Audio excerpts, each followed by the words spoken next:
10 years had passed since my mother-in-law became confined to a wheelchair. Regular hospital checkups and physical therapy were routine for her. On this particular day, she was undergoing tests, and I found myself waiting in the hospital's waiting room before her therapy session. In the midst of my thoughts, a doctor suddenly pulled on my arm, a deep concern etched on his face.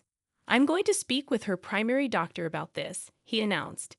Gently releasing my arm, I observed that the doctor in front of me was a man, whereas my mother-in-law's primary doctor was a woman.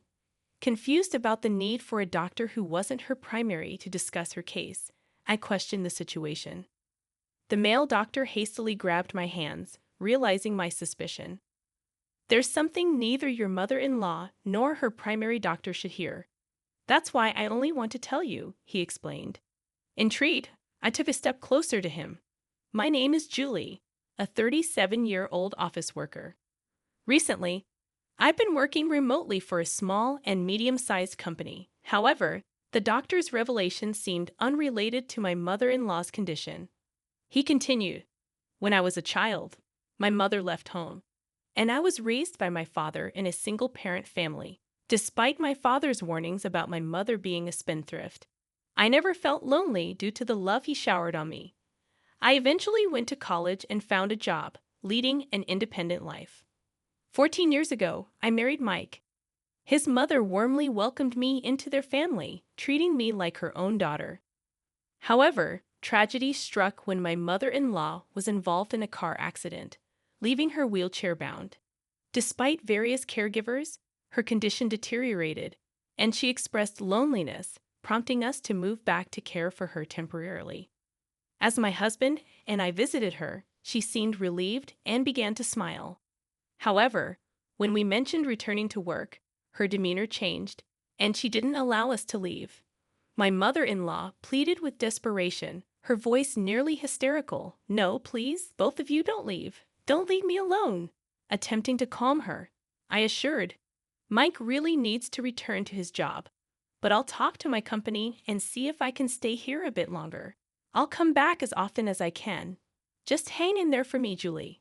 With tearful eyes, she implored, "If you can stay, that would be great. Mike, you better come back, okay? I'll be waiting." After losing her husband, she had endured loneliness for a long time. Our sudden notification of departure likely triggered anxiety and confusion. Her weakened state over the past week heightened her fear of facing loneliness.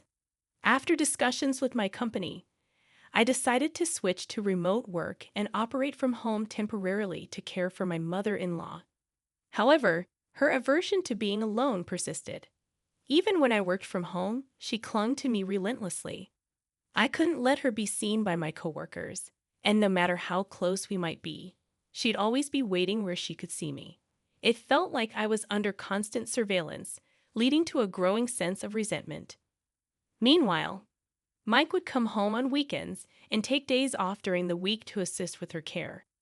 Despite ongoing physical therapy, her condition showed no improvement, preventing my return to the office. Our personal lives became dominated by her care, leaving no time for just the two of us. The 10th year of this lifestyle marked her 65th birthday, and with each passing year, her dependency on us grew.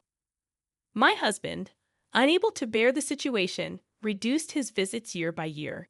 Even if I stepped out for a few minutes, my mother-in-law would panic, insisting I take her with me. Calming her down took ages, and I couldn't go back to our own home. Yet, I couldn't abandon the woman who had welcomed me without judgment or prejudice from a single-parent household.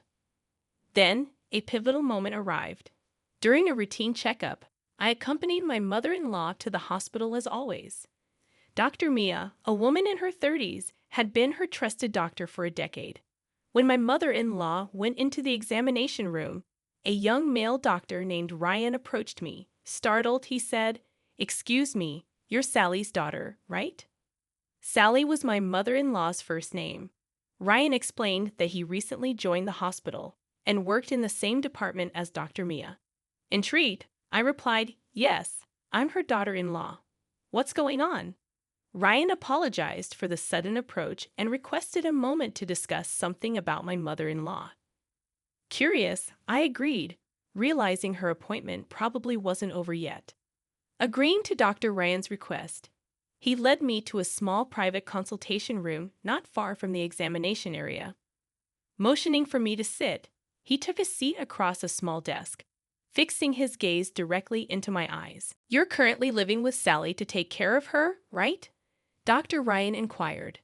"Oh yes, that's correct," I replied. I explained that for the past decade, I had been working from my mother-in-law's home while tending to her needs. The increased dependency had left me with little personal time, causing my husband to avoid coming home. Listening intently, Dr. Ryan nodded. I found myself expressing all the frustrations that had built up. Apologizing for the venting, I remarked, "I'm sorry for going on like this." Dr. Ryan reassured, "It's completely all right. Anyway, 10 years, that's quite a commitment." His face turned thoughtful, and then he looked at me with a serious expression. However, before his words could reach me, a scream from my mother-in-law pierced the air. Both Dr. Ryan and I rushed to the examination room, only to witness an unthinkable scene that left me speechless. Dr. Ryan urged, "You should leave that house as soon as possible. Get away from your mother-in-law." Suppressing my anger, I nodded, and without heading to my mother-in-law, I went straight to the police. Despite skepticism, they promised to investigate. I hastily packed my belongings from the house, the disturbing image from the hospital replaying in my mind. An hour later, while still packing, I explained everything to my husband over a call. Numerous calls and messages from my mother-in-law flooded my phone, but I continued to ignore them. In the evening, my husband and the police arrived, and that's when I finally answered a call from my mother-in-law. Angrily, she demanded to know why I had left her behind. With a firm attitude, I informed her, "I realized I don't need to live with you anymore. I'm going back to the house where my husband is." Indignant, my mother-in-law ranted and raved. With a sigh, I responded, "Why don't you just walk back home from the hospital? After all, your legs are fine, so you don't need a wheelchair or care, right?" As I continued explaining, my mother-in-law let out a short scream, conveying her extreme upset. I could vividly imagine her emotional turmoil as I disclosed the revelations I had discovered. I shared with her the unsettling information that Dr. Ryan had conveyed and the first-hand experience of witnessing an unexpected turn of events.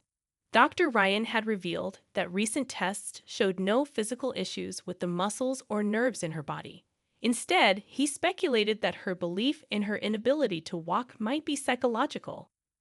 The power of such beliefs could be formidable, and Dr. Ryan considered both physical and psychological care for her legs.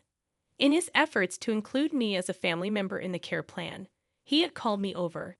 However, it turned out that my presence wasn't necessary. During our conversation, a scream echoed from the examination room, my mother-in-law's. Dr. Ryan and I hurriedly went to check the room, finding her gesturing as if swatting away an insect. To our surprise, it was a false alarm. She had mistaken dust for a bug.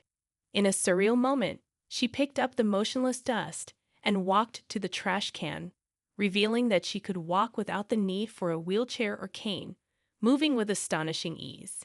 Dr. Ryan pushed me to the corner of the hallway, and we observed silently as my mother-in-law, seemingly unaware of our presence, calmly returned to her wheelchair.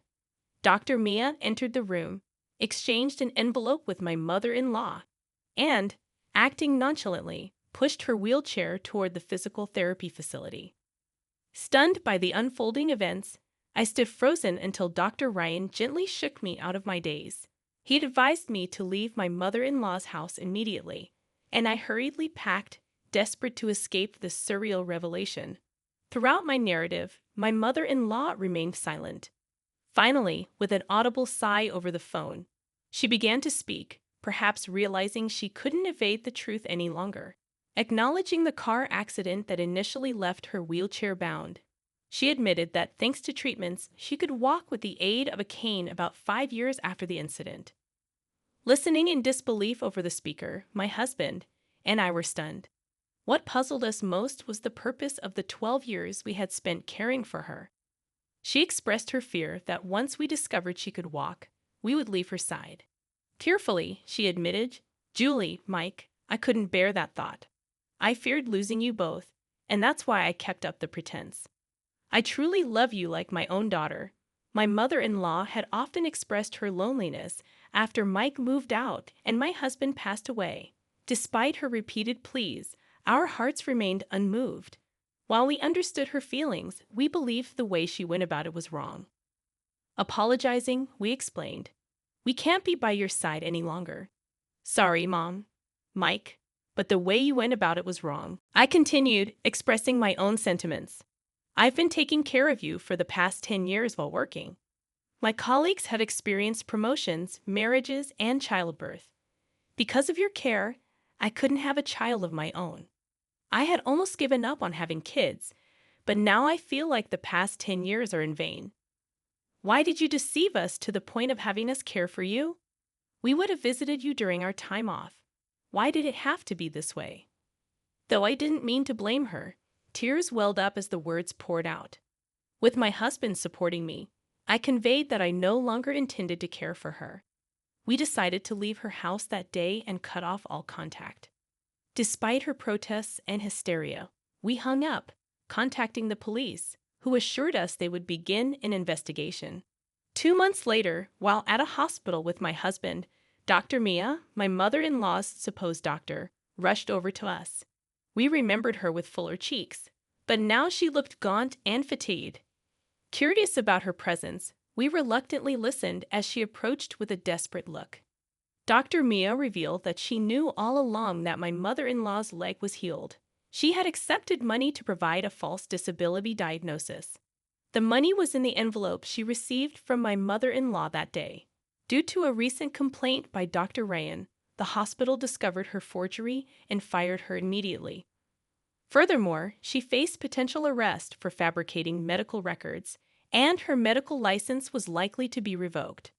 Incredibly, Dr. Mian insisted that the money wasn't an appreciation gift from my mother-in-law, but hush money for my husband and me. She alleged that we plotted to scam disability pension by making my mother-in-law disabled. However, there was no evidence to support these claims. It was shocking to realize that Dr. Mia, facing legal trouble, had shifted the blame onto us. In disbelief, I responded, "What are you talking about? We haven't done anything like that." Dr. Mia persisted, claiming it was the truth. "I'm going to tell the police everything," Dr. Mia shouted, her eyes red with rage, making us turn pale.